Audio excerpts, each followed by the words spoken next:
Дарылаган боюнча сезон учурунда обострение болуп аткан учурда аллергияны басаңдатыш керек. Чыдап жүргөндөн жоголуп кетпейт. Анткени жанагы айтып атпаймынбы, чыдаган сайын, канчалык көп аллергендер козголгон сайын ошончо көп аллергиялык реакциясы күчтөнөт.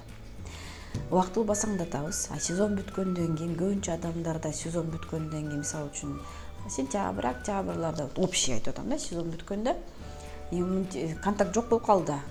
Чөп чарылар бышып бүттү, контакт жок болуп калды, аллергиясы басаңдайт. Ошондо аллергиясы жок болуп калган убакытта спецификалык лечение кылсак болот.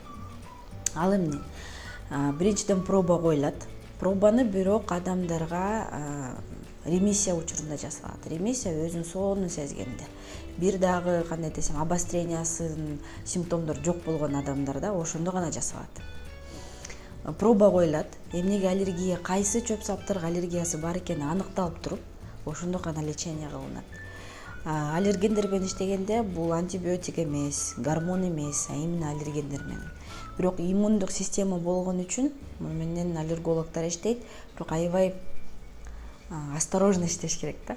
Анткени туура эмес реакцияда болуп кетиши мүмкүн да. Ошондон бул кандай десем, иммунитетти тренировка катары кылабыз да. Кандай десем, адекватный реакция болуш үчүн сезон келгенге. Эгерде 3-4 жыл подряд ошондой лечение кылса, аллергия жоголушу да мүмкүн. Бирок ар кимдики ар кандай. 100% мондай боло калат деп айтыш кыйын. Анткени бул иммундук система.